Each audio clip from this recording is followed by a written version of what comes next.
안녕하세요. 저는 2024학년도 경기도 초등특수, 중등특수를 동시 합격하고 중등특수에서는 석차 1등 수석을 하게 된 김수진입니다.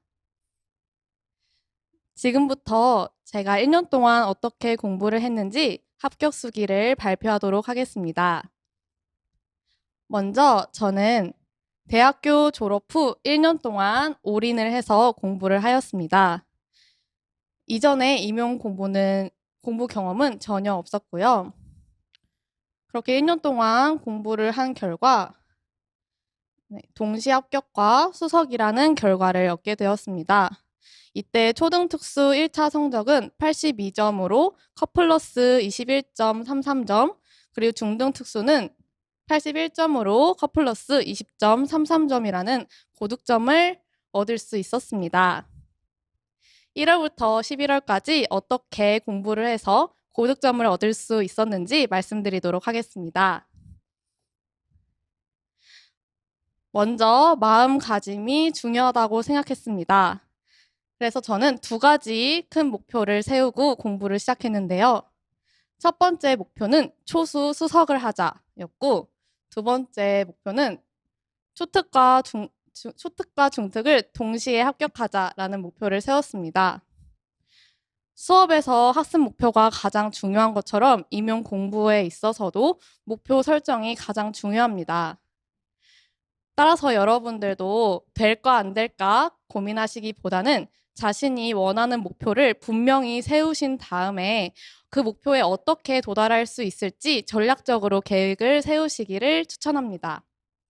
저는 목표를 설정한 다음에 계획을 세우기 위해 여러 선생님들의 합격 수기를 많이 읽었습니다. 이때는 자신이 처한 상황과 자신이 원하는 목표에 이미 도달하신 선생님들의 합격 수기를 읽는 것을 추천합니다. 그래서 저는 초수, 그리고 올인 하신 선생님들, 그리고 1차에서 고득점 하신 분들의 합격 수기를 중점적으로 읽었습니다. 그렇게 공부 방향을 세운 후에 이제 본격적으로 공부를 시작했는데요. 먼저 특수교육학 공부 방법부터 말씀드리겠습니다. 저는 강의는 서진 강사님의 연간 패키지를 1년 동안 직강으로 수강을 하였고요. 이제 막판에 다양한 문제를 풀어보고 싶어서 모의고사를 하나 정도 구해서 풀어보았습니다. 그리고 스터디는 짝스터디를 하였고, 비대면으로 구글 미트로 만나서 함께 구두 인출을 하는 스터디를 하였습니다. 저는 스터디를 정말 자주 했기 때문에 스터디 준비가 곧 저의 개인 공부와 같았습니다. 자료는 이제 끈기 기본 이론서의 단권화를 하였고요.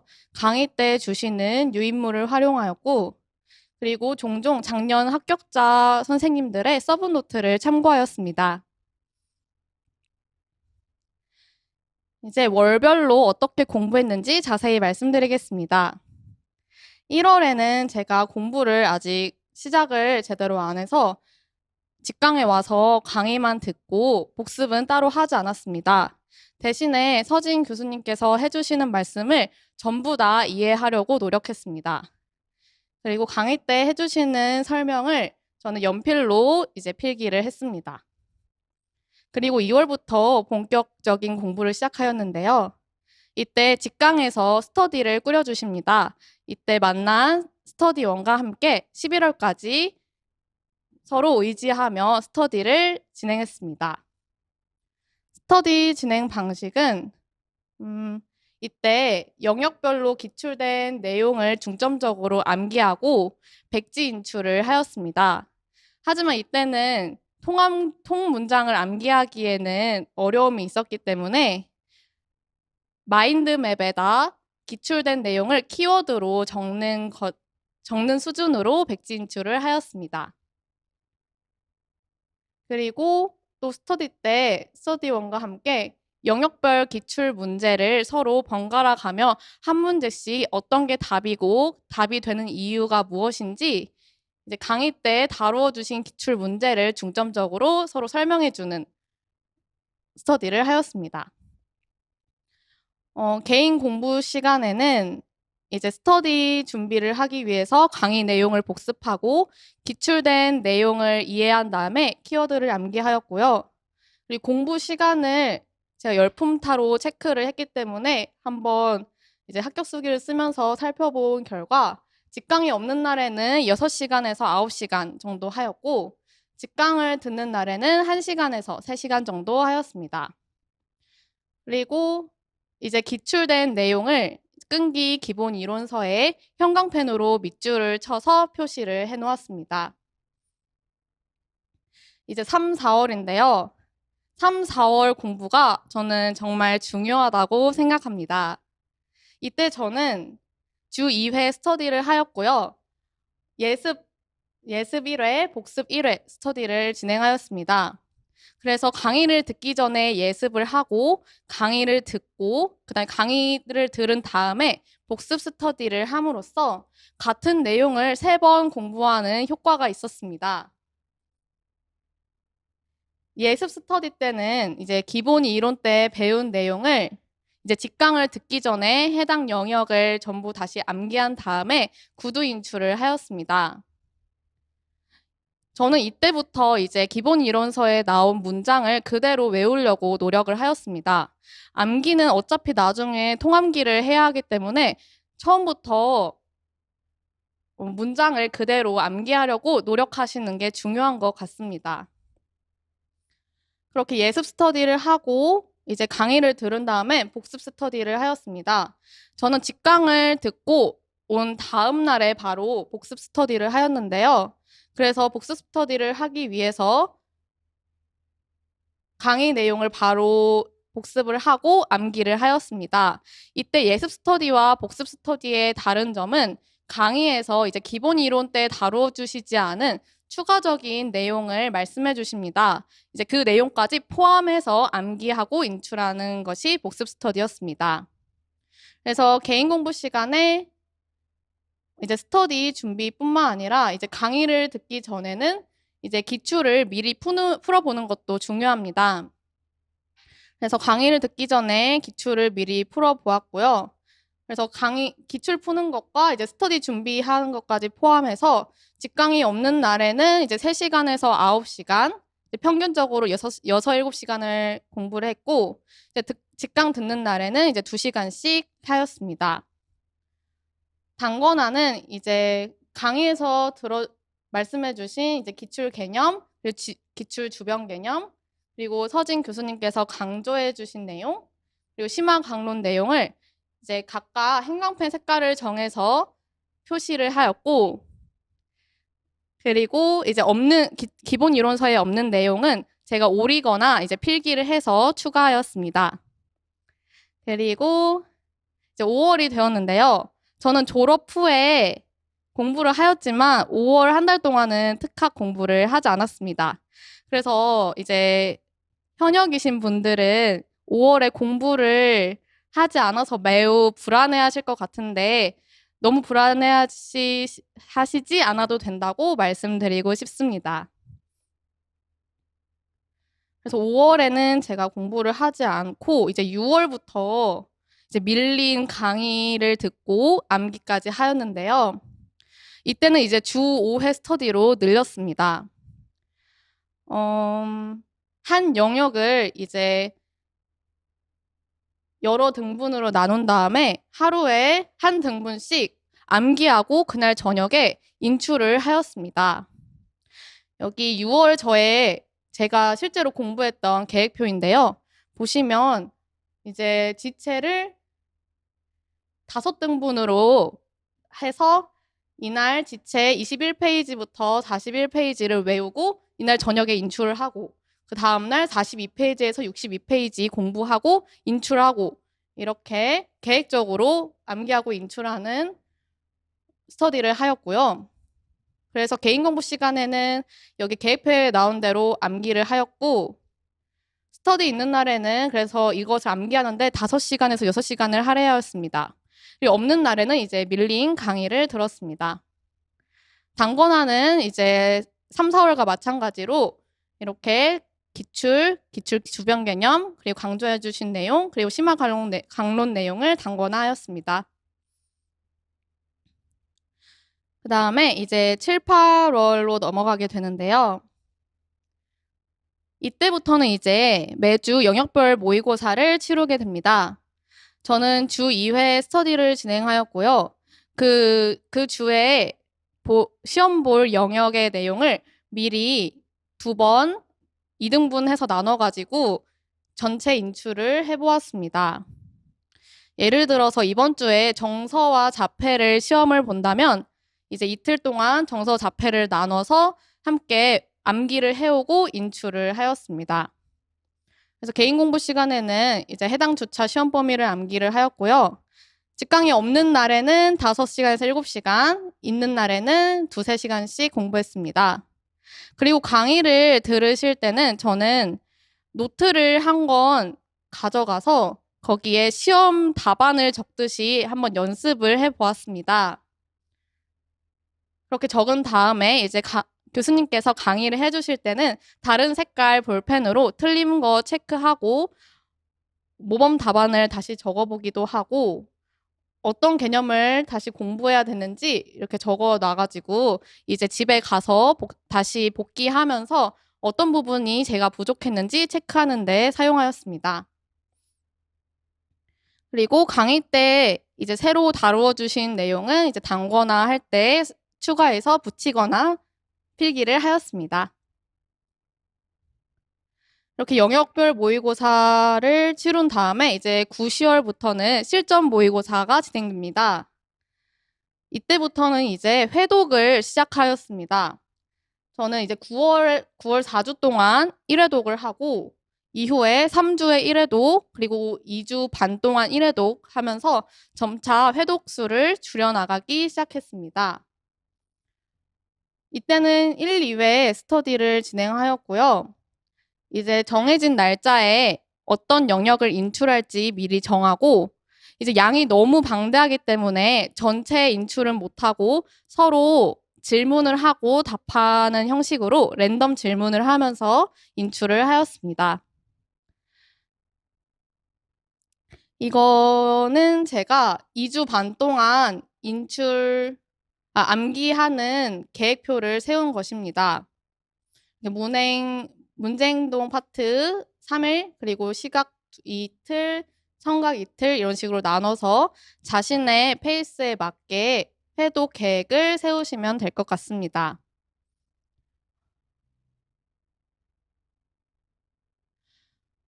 이렇게 그리고 이제 2주 간격에 걸쳐 직강에 가서 시험을 보게 되는데요. 시험을 보고 온 다음에는 자신이 틀린 내용과 이제 서진 교수님께서 출제하신 내용을 다시 한번 싹 암기하는 시간을 가졌습니다. 이때 개인 공부 시간은 5시간에서 7시간이었고 일요일은 제가 교육학 직강을 갔기 때문에 제외하고 주 6일 동안 5시간에서 7시간 공부하였습니다. 이 강의 시간에는 제가 포인트로 중점적으로 생각했던 게 첫 번째는 시간 안에 문제를 푸는 것, 그리고 답안지에 바로 답안을 작성하는 연습을 하는 것, 그리고 세 번째, 실수 줄이기였습니다. 저는 1회차 모의고사 때 제가 생각했던 것보다 낮은 등수를 받아서 좀 충격을 받았었는데요. 그때 왜 내가 낮은 등수를 받았는지 분석을 해보니까 대부분 제가 아는 건데 제대로 보지 않거나 다시 한번 검토를 하지 않아서 발생한 실수들이 많았습니다. 그 이후에 실수만 줄였는데도 저는 등수가 바로 이제 5등 안에 들 수 있는 향상을 하게 되었습니다. 따라서 저는 이 실수 줄이기를 가장 중점적으로 연습했습니다. 그리고 단권화는 이제 틀린 내용을 체크하고 암기하였습니다. 그리고 이제 기출은 제가 개인적으로 이제 9월 1개월 동안은 연도별 기출을 1회독을 하였고요. 그리고 10월에는 이제 영역별 기출을 이제 1회독을 하려고 계획을 세웠는데 이때부터 이제 회독에 치이다 보니까 1회독을 다 하지 못하고 포기를 하게 되었습니다.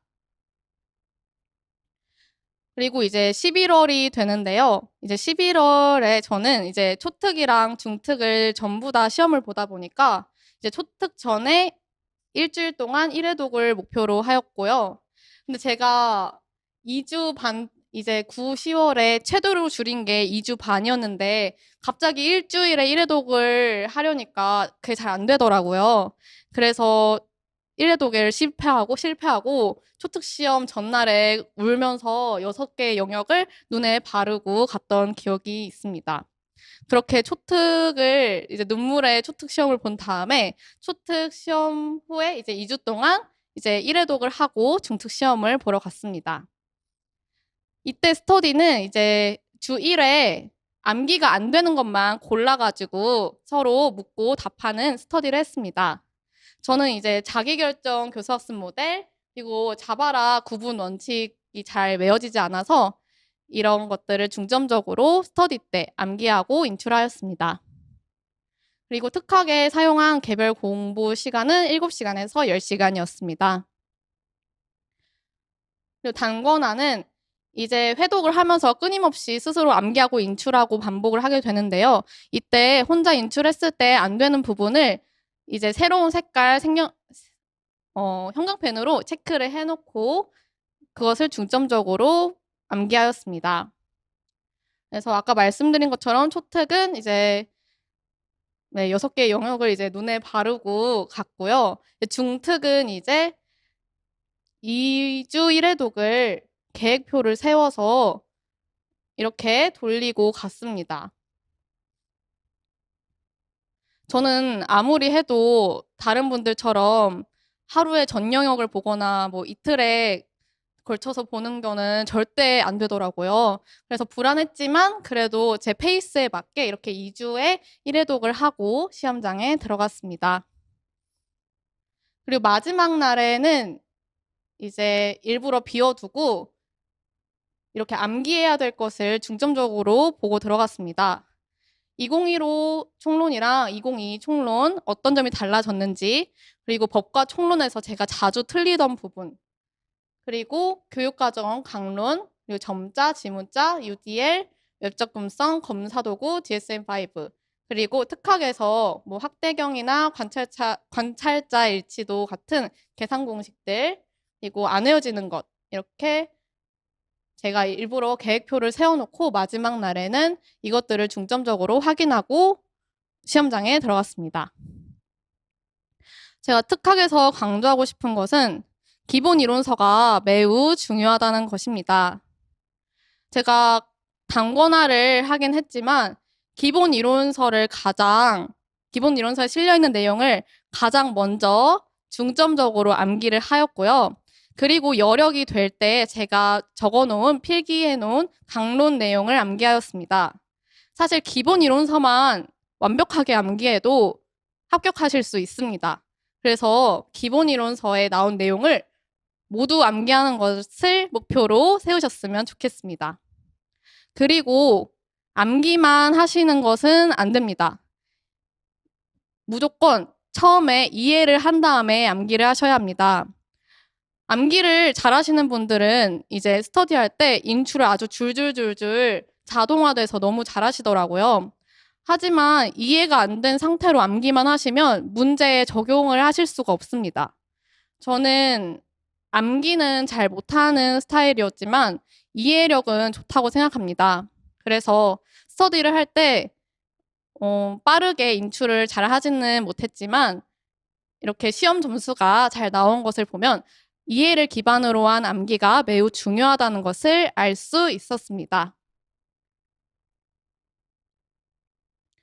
그리고 무엇이 중요한지 고민하지 않으셨으면 좋겠습니다. 이제 특검에 올라오는 글이나 이제 후배들이 고민 상담을 하면은 어떤 영역이 중요한가요? 이런 질문이나 어떤 내용이 중요한지 이제 골라서 암기를 하시려는 분들이 생각보다 많다고 느꼈습니다. 하지만 이제는 어떤 게 나올지 정말 모르고 남들보다 높은 점수를 받아야 합격할 수 있는 시험이기 때문에 무엇이 중요한지 고민할 시간에 저는 한 문장을 더 외우는 것을 추천드립니다. 그리고 저는 암기할 때 빈 종이에 구조를 그리면서 암기했습니다. 그래서 상위 개념과 하위 개념이 무엇인지 스스로 계속 구조들을 그리고 외우고 버리고 다음에 또 그 영역을 공부할 때 또 구조 그리고 또 버리고 계속 그 구조를 수십 번 그리면서 하다 보니까 자연스럽게 제 머릿속에 마인드맵이 그려지는 효과를 얻었습니다. 그리고 워딩대로 암기하려고 노력하시길 바랍니다. 제가 이번에 시험을 보고 복기를 한 다음에 가채점을 해보았습니다. 이때 정확하게 쓴 것은 동그라미, 그리고 말은 맞는데 애매하다 싶은 거는 세모 표시를 했었는데요. 제가 정확하게 맞다고 동그라미 친 것만 맞다고 이제 채점이 됐더라고요. 그래서 애매하게 외우시지 마시고 그 책에 나와 있는 워딩대로 암기하시는 것을 추천드립니다. 그래서 저는 워딩대로 암기하는 것도 이제 너무 이제 후반 쪽으로 미루시지 마시고 이제 3, 4월부터 시작하시기를 추천드리겠습니다. 그리고 이것은 제가 많이 고통을 겪어서 꼭 말씀드리고 싶었는데요. 회독수에 집착하지 않으셨으면 좋겠습니다. 저도 수많은 합격자분들의 합격수기를 읽으면서 모든 합격자분들이 거의 이제 시험 막판에는 3일에 1회도, 2일에 1회도, 마지막 날에는 전체를 다 회독하고 가셨더라고요. 근데 저는 아무리 해도 그게 되지가 않았습니다. 그래서 너무 불안했는데 저는 마지막까지 2주에 1회독 하고도 고득점을 받을 수 있었으니까 저를 보시면서 이제 이렇게 오래 걸리시는 분들은 너무 불안해하지 않으셔도 된다고 말씀드리고 싶습니다. 그리고 저도 막판 가니까 이 친구들이 물어보더라고요. 이제 툭 치면 줄줄줄 나오냐? 저는 그 말 듣고 되게 화가 났었는데 안 되더라고요. 그래서 이렇게 줄줄줄 된다고 시험 성적이 잘 나오는 것도 아니고 안 된다고 못 보는 것도 아니니까 너무 걱정하시지 않았으면 좋겠습니다. 본인이 정말 이해를 확실히 하고 있다면 문제를 보면 어떤 개념인지 딱 떠오르고 관련 개념에 대해서 명확하게 쓰실 수 있을 것입니다. 네, 여기까지 이제 특수교육학이었고요. 이제 교육학에 대해 좀 간단히 말씀드리겠습니다. 저는 이제 교육학 연간 패키지를 들었고, 이제 직강으로 끊었는데, 이제 직강 왔다 갔다 하는 게 시간과 체력적으로 소모가 너무 커서 인강이랑 병행을 하였습니다. 그리고 스터디도 마찬가지로 짝 스터디로 진행하였고, 이때는 이제 분량을 정해서 암기한 다음에 전화로 30분 정도만 인출하는 시간을 가졌습니다. 그리고 교육학도 마찬가지로 저는 기본 이론서를 매우 중요하다고 생각하기 때문에 기본 이론서만 보고 1년 동안 공부했습니다. 1월에는 특학이랑 마찬가지로 이제 강의 듣고 복습을 하지 않았고 대신에 이해는 반드시 하고 넘어갔습니다. 그리고 연필로 필기를 하였고요. 이제 2월부터 본격적으로 공부를 시작하였는데 스터디 때 이제 해당 주차의 강의 내용을 암기를 하고 전화로 인출을 하였습니다. 그래서 개인 공부 시간에는 그 강의 들었던 내용을 복습하고 암기하는데 이제 2~3시간씩 할애하였습니다. 그리고 3, 4월에는 이제 지쳐서 인강으로 전환을 하였고요. 주 2회 스터디를 진행하였고 마찬가지로 해당 주차 내용을 암기하고 인출하는 스터디였습니다. 그리고 이제 5, 6월에도 이제 인강이 너무 효율적이고 좋아가지고 인강으로 계속 진행을 하였고요. 이때부터 이제 한 달에 전 영역을 1회독 하기 시작하였습니다. 그래서 5월, 6월에 이제 주 5회 스터디를 진행하고 또는 이제 매일매일 스터디를 하였고요. 이렇게 계획표를 만들어서 스터디원과 함께 인출을 하였습니다. 교육과정 3일, 심리 4일, 방법 5일, 평가 3일, 행정 4일 이렇게 나누어서 이제 오늘 교육과정 1일차다 하면은 여기에 있는 내용을 다 외우고 서로 돌아가면서 인출하였습니다. 그리고 여기 일부러 제가 학자 이름만 적어 놓았는데요. 저는 학자 이름만 봐도 어떤 개념인지 딱 떠오를 수 있게 일부러 학자 이름만 적어 놓았습니다. 그래서 이제 주 5일 이제 매일매일 2시간에서 4시간씩 공부하였고요. 6월에는 매일매일 2시간에서 4시간씩 공부했습니다. 이제 7, 8월에는 이제 모의고사가 시작돼서 직강을 다시 나갔습니다. 주 3회 스터디를 진행했고요. 이제 이때 영역별 모의고사가 진행되기 때문에 그 주에 시험 볼 영역을 미리 스터디 때 전부 암기하고 인출했습니다. 그리고 모의고사가 끝난 다음에 다시 이제 스터디 때 모의고사에 나온 개념이랑 틀린 개념도 함께 이야기도 나눠 보았고요. 그리고 단권화로 이제 모의고사에 나온 개념은 강사님께서 중요하다고 생각하신 내용이니까 표시를 해두었습니다. 그리고 이제 9월에는 주 5회 스터디를 하였고요. 아까 만들어 놓은 이 계획표에 따라서 9월에도 암기하고 인출하였습니다. 그래서 매일매일 2~3시간 공부를 하였고요.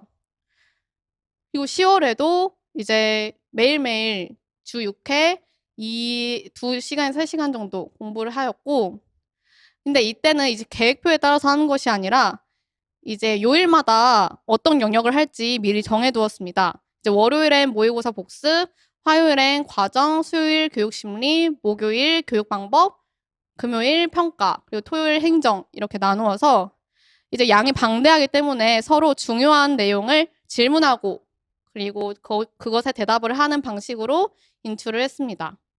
그리고 이제 10월, 11월에는 이제 체력을 아끼기 위해서 인강으로 전환을 했습니다. 그래서 이제 모의고사 프린트를 해가지고 그리고 시험 용지는 인터넷에 파니까 그걸 사서 이제 아침에 주 2에서 3회 실제 시험처럼 스스로 한번 풀어보았습니다. 그리고 마지막 11월에는 이제 10월과 마찬가지로 이제 요일마다 영역별로 이제 랜덤 인출을 하였고요. 그리고 다른 점은 저는 이제 시험 전날에 그 중요한 5 영역 말고 이제 생활지도와 상담, 사회, 철학 이런 잘 안 보는 과목의 주요 개념을 한번 훑어보았습니다. 이것들을 이제 전날만 본 건 아니었고 매달 한 3일 정도만 할애해서 하루씩 조금씩은 봐놓았습니다. 네, 교육학에서 강조하고 싶은 것은 교육학도 무조건 처음에 이해를 하고 암기를 하셔야 하고요. 그리고 저는 교육학을 매일 조금씩 꾸준히 한 게 정말 큰 도움이 됐습니다. 매일 2시간에서 3시간씩만 투자해서 하신다면 자동화 되더라고요. 그래서 요일에 몰아서 하시기보다는 매일매일 조금씩 꾸준히 하시는 것을 추천드리고, 스터디는 이제 서로 암기한 게 제대로 암기됐는지 체크하는 용도이기 때문에 30분 정도만 할애하시면 충분했습니다.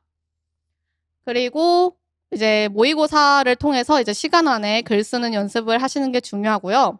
이제 교육학도 편식 금지입니다. 이번에 학교운영위원회가 나왔죠.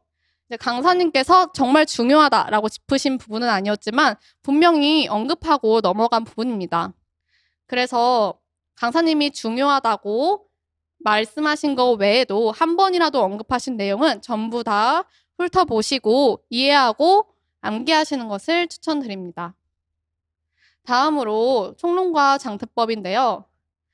저는 총론과 장특법을 정말 힘들어 했습니다. 어떻게 공부를 했는지 말씀드리자면, 이제 강의는 이제 서진 교수님께서 제공해 주시는 강의를 보았고요. 스터디는 짝스터디를 진행하였습니다. 처음에는 이제 전화로 서로 암기하지 않고 번갈아 가며 읽는 것부터 시작을 했고, 이후에는 이제 구글 미트로 실시간으로 함께 그 정해진 시간 동안 암기하고 인출하였습니다. 짝 스터디 외로 이제 밴드 스터디를 진행하였는데요. 이때는 정해진 요일에 제가 문제를 올리고 다른 요일에는 다른 선생님들께서 올려주신 문제를 푸는 스터디를 진행했습니다. 그리고 저는 다른 사람이 만든 자료는 약간 신뢰를 못하겠고, 또 제가 만드는 것은 시간도 오래 걸리고 싫기 때문에 저는 원문을 보고 공부하는 것이 저한테 잘 맞아서 원문을 보고 공부했습니다. 1월에는 법총론은 아예 하지 않았고, 2, 3월에 이제 스터디를 시작하면서 주 6회 공부를 하였습니다. 아침 6시 30분에 스터디 선생님과 전화로 한 줄씩 번갈아 가면서 법이랑 총론을 읽었습니다. 그리고 밴드는 이제 법과 총론, 점자 문제를 만들고 푸는 스터디를 했고요. 그리고 4, 5월에는 이제 읽기만 하면은 이제 이해는 됐는데 암기가 안 되더라고요. 그래서 워드 마스킹 어플을 이제 다운을 받아서 빈칸을 만들고 이제 번갈아서 한 줄씩 읽을 때 그 빈칸을 채워서 읽는 스터디를 했습니다. 그리고 이 빈칸은 점차 늘려갔고 그렇게 늘려가니까 나중에 조사만 남더라고요. 네, 그렇게 법총론을 조금씩 외웠고, 근데 사실 이렇게 빈칸으로 하니까 암기가 실질적으로 안 되는 것 같다고 느꼈습니다. 그래서 6월부터 공부 방법을 바꿨는데요. 이제 구글 미트를 켜놓고 함께 우리 장특법 1조에서 3조를 외우자라고 한 다음에 같이 실시간으로 각자 외우고 구두 인출을 하는 거였습니다. 그렇게 총론 1시간, 법 1시간씩 이제 6시 반부터 8시 반까지 암기하고 인출하는 스터디를 진행을 했고요. 이렇게 하니까 이제 한 달에 1회독이 걸리더라고요. 제가 실제로 작성했던 계획표입니다. 보시면 이제 총론 처음부터 끝까지 하는데 6월 5일부터 이제 7월 4일까지 한 달이 걸렸고, 그리고 장특법 이제 1조부터 38조까지 하는데 6월 5일부터 7월 1일까지 한 달 정도의 시간이 걸렸습니다. 네, 밴드 스터디는 계속 진행하였습니다. 근데 이렇게 이제 시간을 정해놓고 구두를 인출을 진행을 하였는데 뭔가 또 머리에 계속 안 들어오는 느낌이 들었습니다. 그래서 이제 또 9월부터 공부 방법을 바꿨는데요. 이때는 이제 정해진 시간 동안 정해진 분량을 암기한 건 동일했는데 인출을 구두 인출이 아니라 타이핑 인출을 하기 시작했습니다. 그래서 각자 이제 총론 1시간, 법 1시간 외우고 타이핑 인출하고 카톡방에 인증을 하였는데, 확실히 타이핑을 하면 이제 눈으로 보면서 인출을 하게 되니까 더 기억에 잘 남았던 것 같습니다. 그래서 처음에는 이제 6월에서 8월 동안 1회독에 한 달 걸리던 게 이제 2회독에 2주에 1회독, 1주에 1회독, 그리고 나중에는 3일에 1회독을 할 수 있게 되었습니다. 근데 이제 시험 전 2주부터는 하루에 3, 4시간씩 법총론을 하게 되었습니다. 이제 막판 가니까 마음이 급해지기도 하고 못 외운 게 많이 보여서 많은 투자를 했던 것 같습니다. 법총론은 외우기만 하면 맞출 수 있기 때문에 시간 투자를 많이 했습니다. 그리고 이때 하루에 4시간씩, 3, 4시간씩 공부할 때는 이때 틀리는 내용을 다 체크를 해놓아서 이제 마지막 날에 많이 틀린 내용만 보고 갈 수 있도록 준비를 했습니다. 법총론에서 강조하고 싶은 것은 이것도 무조건 이해를 하시고 암기하셔야 됩니다. 문제를 봤을 때 암기만 하시면은 이게 어떤 의미인지 파악하기가 어렵습니다. 그래서 주체는 뭔지, 이 법이 그리고 이 내용이 무슨 의미인지 명확하게 파악하고 암기하시길 바랍니다. 그리고 어차피 통문장 암기하셔야 합니다. 그래서 빈칸 뚫어서 점차 늘리는 것도 좋긴 한데 저는 오히려 시간을 이제 돌아서 결국 통암기를 하게 됐다고 생각을 해서 약간 이전에 빈칸할 때 썼던 에너지랑 시간이 아깝더라고요.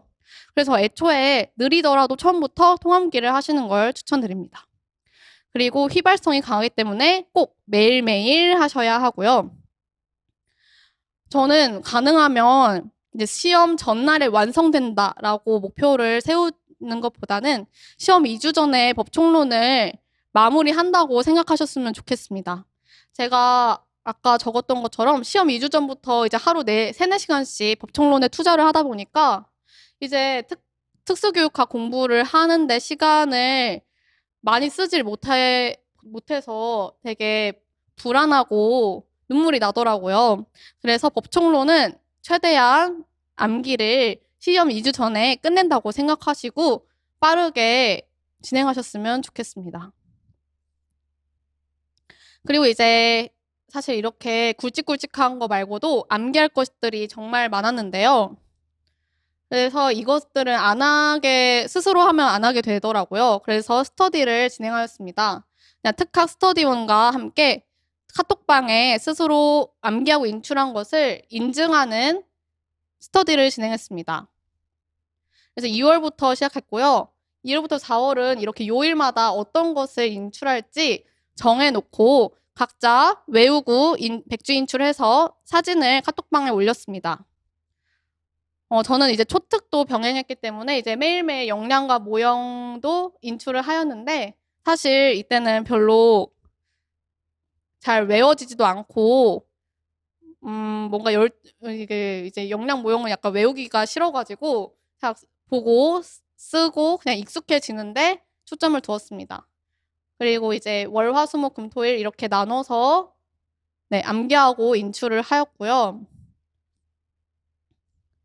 이제 6월부터 10월은 이제 검사 도구, 그리고 웹접근성, 그리고 UDL 얘네들을 추가했습니다. 여러 합격자분들의 합격 수기를 읽다 보니까 어떤 분께서 이렇게 월화수목금토일 나눠서 검사도구, DSM5, UDL 웹접근성 이렇게 표를 올려놓으셨더라고요. 이 표가 마음에 들어서 이제 이것에 따라서 매일매일 암기하고 인출했습니다. 검사도구, DSM5, 그리고 UDL 웹접근성은 저는 빈칸으로 시작하지 않고 그냥 애초에 통으로 암기하기 시작했습니다. 어차피 통으로 나중엔 다 해야 되니까 힘드셔도 어차피 빈칸으로 하면 머리에 전혀 안 들어오더라고요. 그래서 어쩔 수 없이 통암기를 하시는 걸 추천드리겠습니다. 그리고 이제 11월에는 이제 스스로 전체 다 인출을 날을 잡아서 해봤어요. 그렇게 해서 이제 못 외운 거 체크해놓고 계속 그것을 중점적으로 암기하였습니다. 제가 여기서 강조하고 싶은 것은 할 거면 끝까지 하자입니다. 제가 검사 도구를 뭐 6월부터 계속 하긴 했는데 사실 너무 하기 싫어서 이제 막판에 좀 대충 그냥 읽어만 보고 하는 날도 많았습니다. 근데 이번에 시험에 검사 도구가 많이 나왔더라고요. 그걸 보고 정말 많이 후회했습니다. 사실 이렇게 중간까지 하다가 말면 다 까먹어서 결국 안 한 사람이랑 똑같습니다. 그래서 저는 어차피 할 거면 정말 끝까지 끌고 나가서 1점이라도 더 얻으셨으면 좋겠습니다.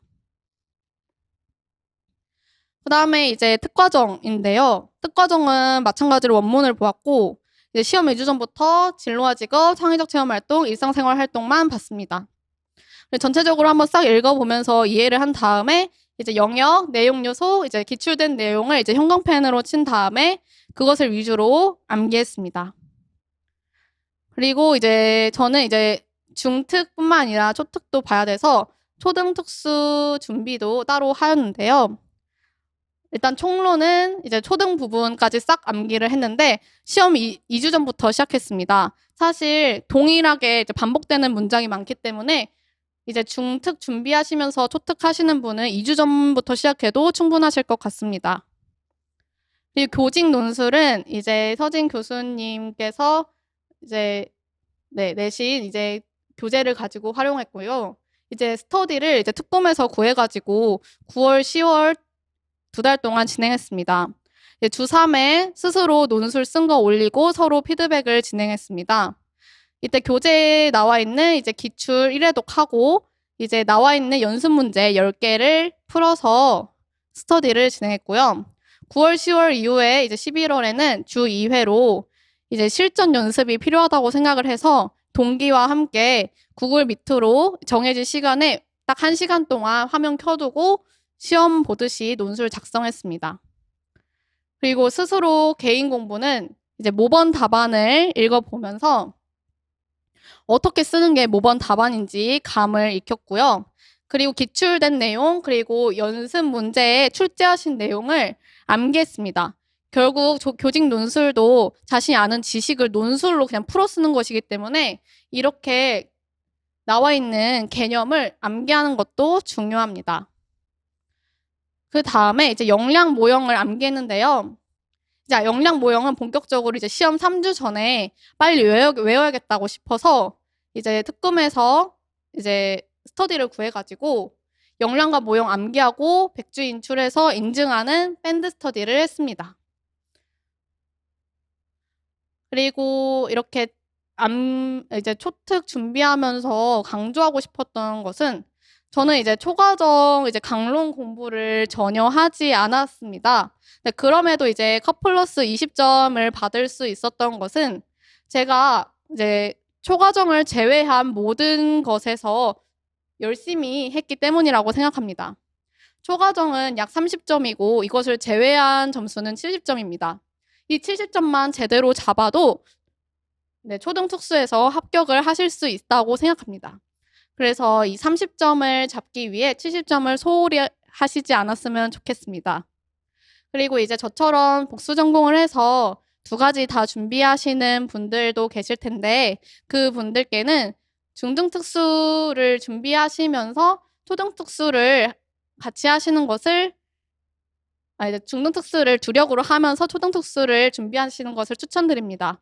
그 이유는 초과정을 하지 않고 초등특수는 합격할 수 있지만 교육학을 하지 않고 중등특수는 합격할 수 없기 때문입니다. 그래서 그렇게 고민이 되시는 분들께는 중등특수를 주력으로 하시면서 초등특수를 공부하시는 것을 추천드릴게요. 그리고 저는 이제 순 공부 시간을 최대한 확보를 하고 싶었기 때문에 저의 하루 루틴을 계획표로 이렇게 작성을 했습니다.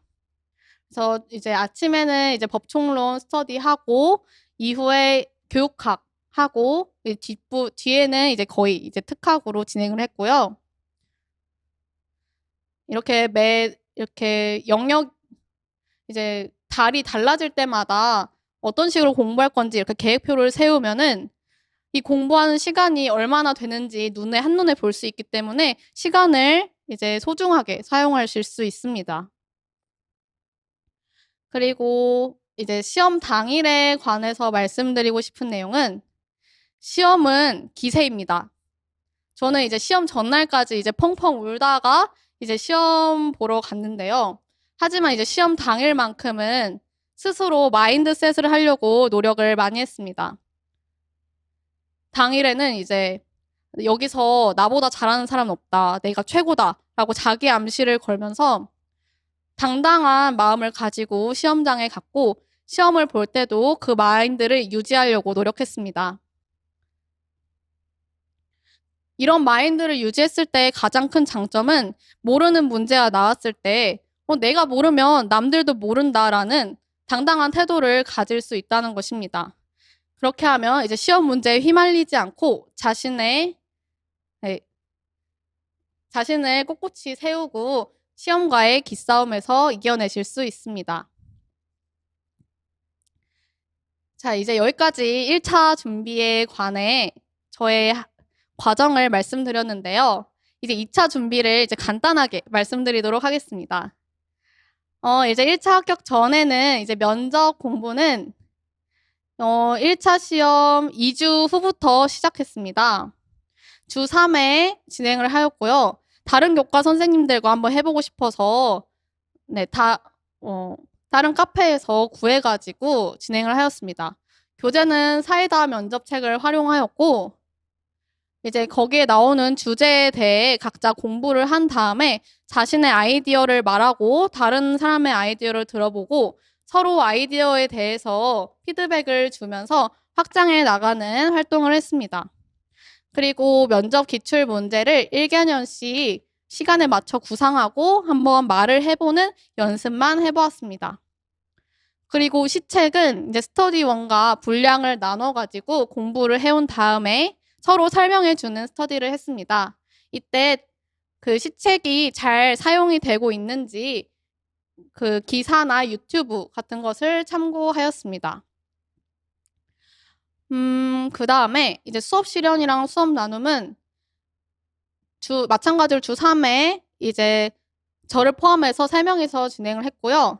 이제 이때 끈기 2차 교재를 활용하였습니다. 끈기를 선택한 이유는 이제 제가 아는 재작년 수석하신 선생님께서 끈기가 가장 복기도 잘 되어 있고 연습 문제 퀄리티도 좋다고 추천을 받았습니다. 그래서 이 끈기 교재를 활용을 하였고요.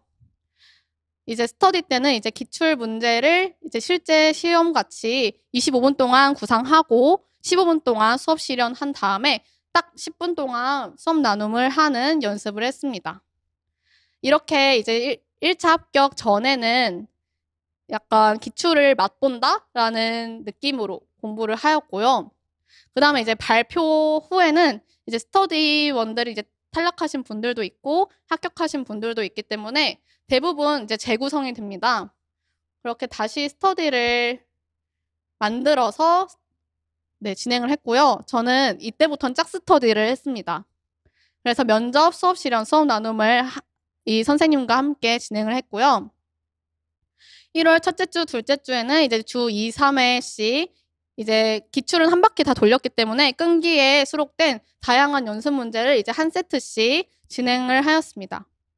그리고 1월 셋째 주, 넷째 주에는 이제 매일매일 주 7회 만나가지고 하루에 2세트에서 3세트씩 수업 실현과 나눔 그리고 면접을 진행했습니다. 그리고 수업 실현 전날에는 기출 문제 2개 그리고 연습 문제 1개를 수업을 해보고 각각 할 때마다 이제 나눔을 랜덤으로 이제 2세트씩 했습니다. 그 끈기에 보면은 연습 문제와 나눔이 함께 세트로 되어 있습니다. 그래서 저는 랜덤으로 페이지를 딱 펼쳐서 거기에 나오는 수업 나눔 문제를 한번 대답해보는 형식으로 수업 나눔 연습을 하였습니다. 그리고 이제 면접 전날에는 이제 자기성장 속에서 예상 문제 공부하고 그리고 주요 면접 개념들에 대해서 제가 스스로 작성해내온 교육 방안들을 다시 한번 훑어본 다음에 그리고 사이다에 있는 연습 문제는 이미 다 해보았기 때문에 면접 레시피라는 교재에 있는 경기도 연습 문항을 이제 실전처럼 연습해보는 시간을 가졌고요. 이 경기도 시책 다시 한번 싹 훑어보고 면접 전날을 마무리했습니다. 개인 공부에 관해서 말씀을 드리자면 면접 때 중요한 거는 이제 사이다에 나온 60가지 주제에 대해 나만의 답변을 정리해 놓은 게 많이 도움이 되었습니다.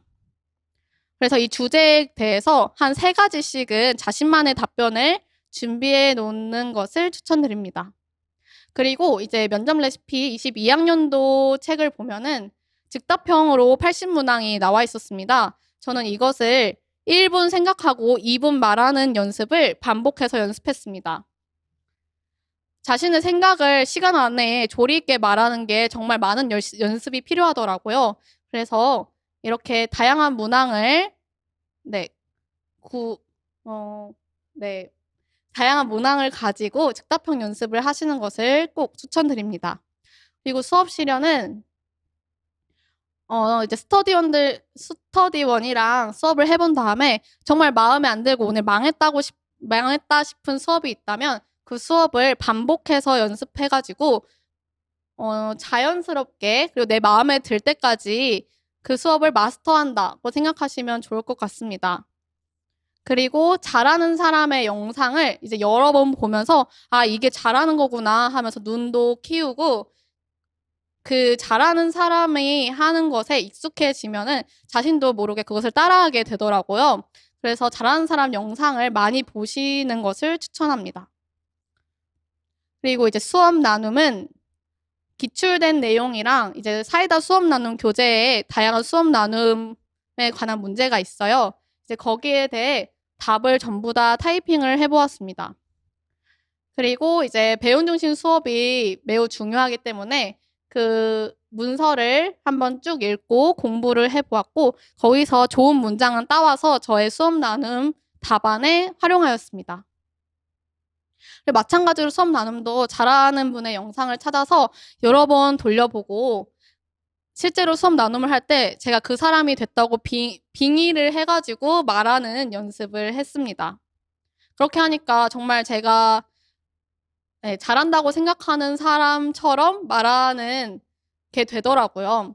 그래서 그런 영상을 찾아서 많이 보시길 추천드립니다. 그리고 이제 서진 교수님의 7, 8월이랑 이제 9, 10월 모의고사를 직강으로 수강하면 이제 2차 피드백을 무료로 해주십니다. 이때 이제 그 끈기를 이제 만들어주신 이제 그 정조희 선생님이랑 그 현직 교사분들께서 피드백을 해주십니다. 이때 정말 고퀄리티의 2차 문제를 받으실 수 있고 이제 그것을 정말 시험과 같이 실제로 구상하고 시연을 한 다음에 나눔까지 하고 피드백을 받을 수 있습니다. 이렇게 시험처럼 갖춰진 상태에서 이렇게 해보는 경험이 아주 중요합니다. 스터디원들과 이제 피드백을 주고 받다 보면 사실 그 실력이 고만고만해서 결국 나중에는 피드백이 큰 도움이 되지 않더라고요. 그래서 나중에 이렇게 2차 피드백을 통해서 퀄리티 있는 피드백을 통해 실력을 향상시킬 수 있는 계기를 가지셨으면 좋겠습니다. 그리고 이제 초특 2차 준비를 어떻게 했는지 간단하게 말씀드리면 이제 면접은 주 3회 짝스터디를 비대면으로 진행했고요. 경기도 기출만 1회 독을 했습니다. 그리고 이제 끈기 이제 초특 것도 제가 따로 또 샀어요.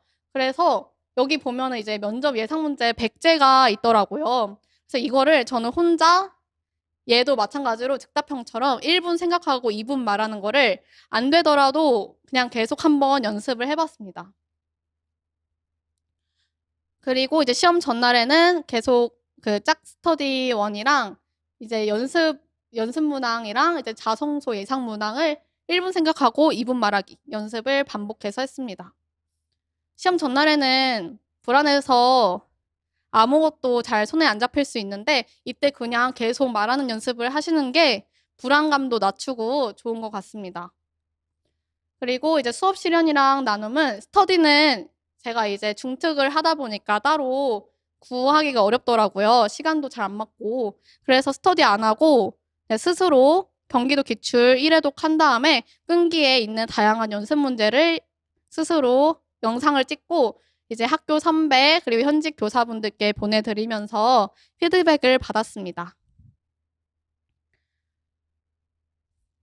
네, 이제 끝으로 드리고 싶은 말을 말씀드리자면 일단 전 1차 시험에 관해서 먼저 말씀드릴게요.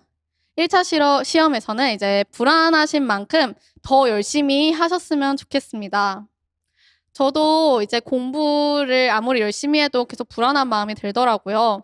하지만 이러한 불안한 마음이 들 때마다 결국 제가 할 수 있는 거는 공부를 하는 것밖에 없었습니다. 물론 친구한테 전화해서 너무 힘들다, 뭐 불안하다 하소연하면 잠깐 뭔가 해소되는 것 같지만 근본적으로 불안함을 해소할 수 있는 방법은 결국 공부해서 실력을 높이는 것입니다. 자신의 실력을 탄탄하게 쌓는다면 그 불안감이 줄어들 수 있습니다. 그래서 저는 그 불안함 줄이기 위해 열심히 공부를 했고요. 이렇게 열심히 공부를 하다 보면 이제 막판에는 그런 생각까지 들었습니다. 내가 이렇게까지 공부했는데 내가 떨어지는 건 말이 안 된다. 내가 떨어지면 내가 이상한 게 아니라 이 시험이 이상한 거다. 라는 생각이 들 정도로 공부를 했고, 물론 시험 1, 2주 전에는 저도 너무 불안해서 많이 울었는데요. 근데 이때 불안했던 이유가 내가 떨어질까 봐 불안하다는 절대 아니었고 저는 제가 합격할 건 알고 있었어요. 그만큼 공부했기 때문에 그건 자신이 있었는데 내가 목표가 수석인데 그만큼 점수가 안 나오면 어떡하지? 라는 그 약간 억울함에서 눈물이 나더라고요. 그래서 여러분들도 뭔가 합격할까 불합격할까 뭐 이렇게 걱정하면서 불안에 떠는 공부보다는 내가 설정해 놓은 그 목표보다 그 내가 한 노력보다 점수가 낮게 나올까 봐 불안해 하시는 공부를 하는 게 건강하다고 생각합니다. 그래서 저는 최선을 다했다고는 말은 하진 못하겠지만 항상 하루하루 최선을 다하려고 노력을 했다고 말씀드릴 수 있을 것 같습니다. 그래서 여러분들께서도 합격하고 싶은 그 마음을 담아서 열심히 하셨으면 좋겠습니다. 그리고 이제 2차 시험. 2차 시험이 저는 솔직히 1차 시험보다 더 힘들더라고요. 왜냐면 이제 1차 때 정말 불태웠기 때문에 2차 시험 전에는 이제 몸이랑 마음이 전부 다 지쳐서 아무것도 하고 싶지도 않고 그냥 하기 싫어서 눈물만 나고 다시 일어서기가 힘들었는데 그래서 여러분들께 추천하고 싶은 것은 이제 1차 시험이 끝나고 일단 쉬시기 전에 스터디를 미리 잡아 놓으시길 바랍니다. 그래서 이제 1차 시험 끝나고 미리 스터디 잡아 놓은 다음에 일주일 정도 쉬시고 바로 스터디를 시작하시는 겁니다.